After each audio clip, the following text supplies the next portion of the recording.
All right, we've got a lot on grip establishment, a lot on trigger control. All right, and you can see if you can think about putting on an applied fundamentals course, you can cover well into 90 minutes just on those two, drilling those and getting them pounded in. But they're so important.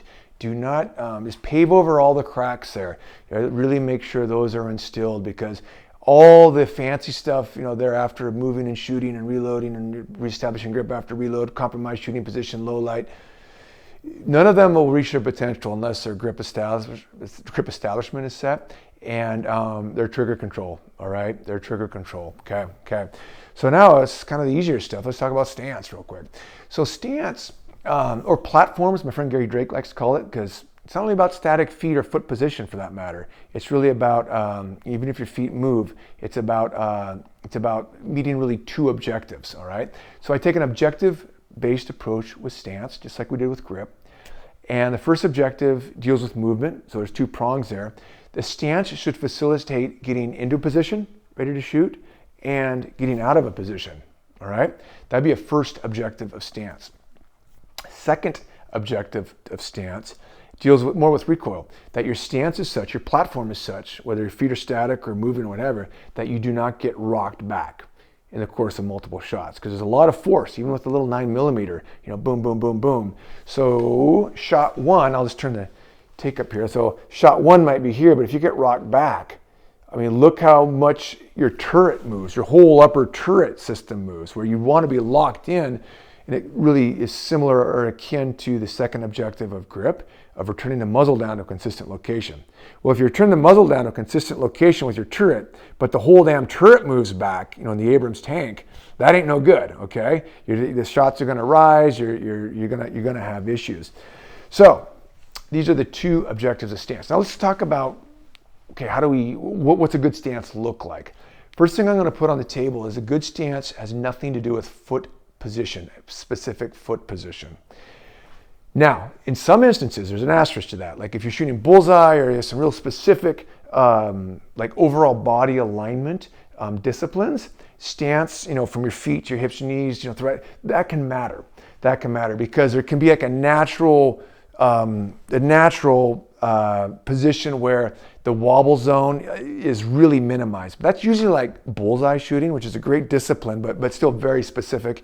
And a little bit, it's great for trigger control, but different than say action pistol shooting or defensive pistol shooting, okay?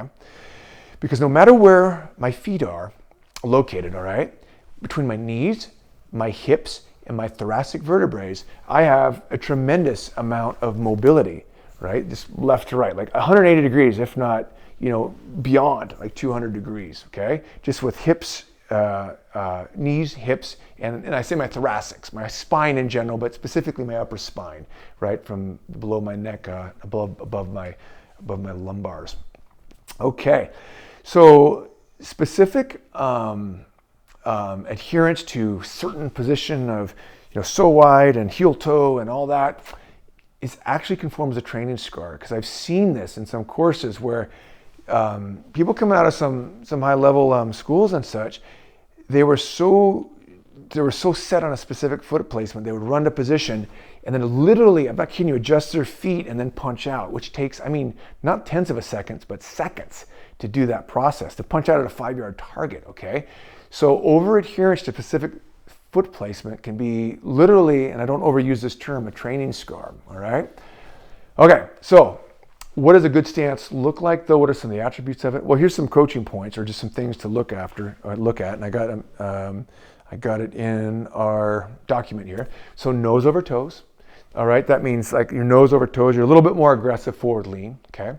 You have bent knees, of course, lumbar arch, posterior chain flexion, to be the technical term on that. That's your posterior chain, that's the back. Flexion means your glutes are kind of, flexed, your hammies are a little bit flexed, okay? You have that overall forward aggression. Now, that's all fine and dandy, but how do we get a student into that position? What's a coaching point, right? Explaining that academically don't work, all right? Let's talk about that in the next video. Okay, so we have our stance, all right, which is all great, nose over toes, posterior chain flexion, flex your hips. But if you tell a student all those, they're not even coaching points. They're more just like description of a stance. There's a difference between having a coaching point, a cueing point, and a proper description. All right, big difference. Well, if you tell them that, like a lot of times you'll see this crazy stuff, and you probably have all seen this before. Like you say, drop your hips, they drop their hips, and they go, well, no, just kind of bend your knees. They bend it, and like, well, stick your butt out, and they kind of do this weird inverted lumbar. And say, nah, it's just like, how do you unscrew that up? Okay, well, all right, so there has to be a way to just get them into a stance quickly. It's a squat stance, but a lot of people have never squatted before. Keep your knees over midfoot and poke the butt back and what have you, chest up, yada, yada. All right, or like I said, linebacker stance, my old passion, all-state linebacker. You gotta have, it's very akin to that athletic stance, wrestling stance, what have you, volleyball stance, blah, blah, blah, outfielder stance, baseball players. So to get it in a position very quick, we want to give a coaching point. And here's just a general thought here. When I talk about coaching points and cueing points, it's like you have a mess of wires in the sand, and you want to find that one linchpin-like wire that you shake, and you pull it, and everything else comes in line beautifully. Okay, so that's the real goal on coaching points. And to do that with stance, right? You don't want to individually line each wire. You want to find that one that's sort of that central hub of a connector, kind of shake it, and then everything lines beautifully. Okay, one minimal feather hand touch of a verbal cue, tactile cue, touch, what have you, and everything comes in line.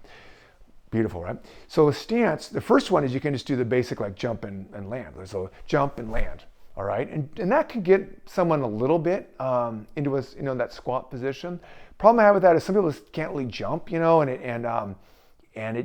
always like fall and land into it, or they'll jump a little bit straight-legged. So I've seen it can work, but one I like a little bit better. I love to give credit where credit's due on this. I don't remember who told me this, but is do the basketball drill, where say the students out kind of where you are in front of me, facing me, and I have a basketball, right, as a point guard. They're on defense. So if I go to, and I always got to think this, I'm holding up my left hand, and I got to invert it. So if I go to their right, all right, then they mirror me to the right. If I go back to their right hand to their left, they mirror me. They shuffle to the left, right? We're facing each other. So it's a shuffle drill, okay? So they just try to stay in front of me. And then if they're arced around there, they get the idea. If I go this way, go that way. If I go this way, go. Just a mirror drill, okay? So they go back and forth, and I try to juke them, and I'm trying to fake them out. I want to get them aggressive. And then I tell them, when I say stop, it's freeze tag, don't move. That's the key point. Some will stop and they'll stand right up. So I say, stop, freeze, freeze tag, right? Okay, just what was that crazy Korean movie where they got shot when they didn't do that? Maguna Kochi, Magina Torina, whatever. Anyways, but it's freeze tag, okay?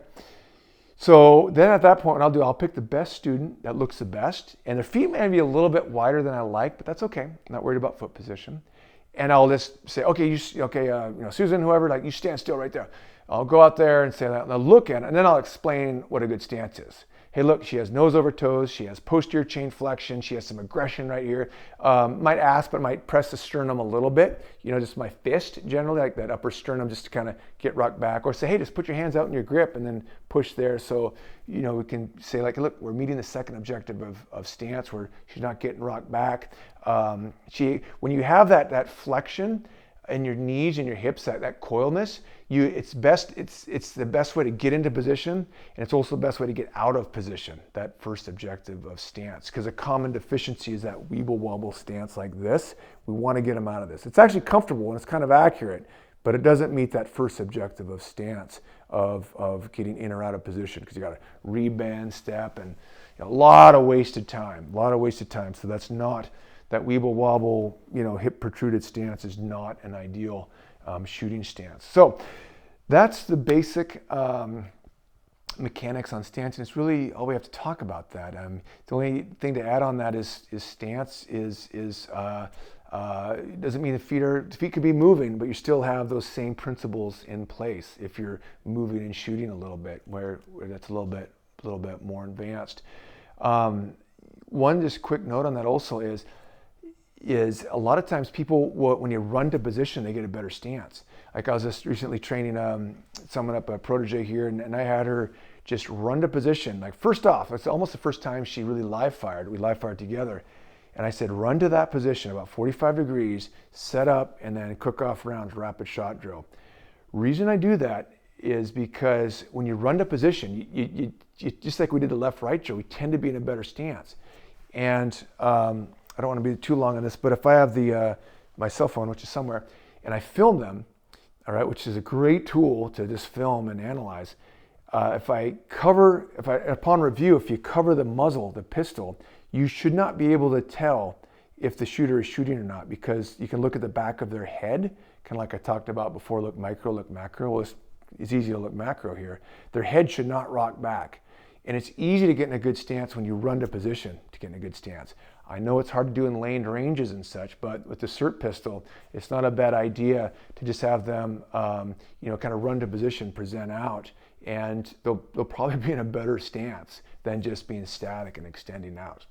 Okay, that's stance. Very simple to teach, a little bit of background on that, but doesn't have to be over taught either as far as to your students.